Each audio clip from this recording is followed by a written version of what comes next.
Louisiana, where the Wesley College Wolverines have escaped with a 25-22 victory over Louisiana College. Sean Greene alongside Jason Bowen. And Jason, we've seen a lot of exciting Wesley games over the year, but this one has to take the cake. Yeah, the first time Wesley in program history, at least in Division III program history, wins on a field goal at the final buzzer. Dan Tryon kicks a 31-yard field goal, and the Wolverines are able to escape with a win here after a long road trip. And you mentioned in the broadcast, sweet revenge for Dan Tryon, who had trouble with extra points, was 1 of 4 last week in the loss to Mary Hardin-Baylor.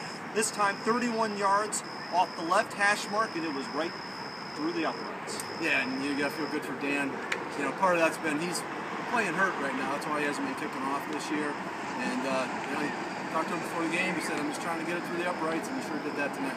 2-star running backs really stood out tonight. We'll start with Louisiana College's Ryan Montague, who went out with what looked to possibly be a knee injury towards the end of the game. But 32 carries, 129 yards, a touchdown. His long was 25, and he just would not go down on one contact. Yeah, Ryan Montague proved that he's one of the best backs in D3. He had a real good night. Solid 33 carries, over 120 yards rushing. Real solid game from him. And for Wesley, a little surprised that Skia Jihad's been nursing a knee injury. He didn't get as many carries tonight. But DeVar Robinson, the senior, stepped up big for the Wolverines.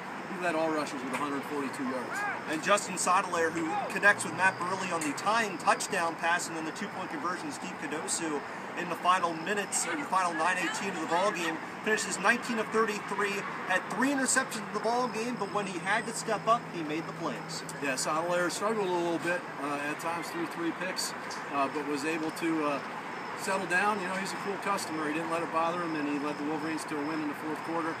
Also have to mention Luke McGinnis for the Wolverines. 2 interceptions from we call him the 3rd-string linebacker, but he's been playing quite a bit for the Wolverines. 2 picks, one on the opening series that he took down to the 4-yard line. The Wolverines couldn't catch in on that one. But the big one at the end of the game as Louisiana College had the ball under 2 minutes to go inside Wesley territory.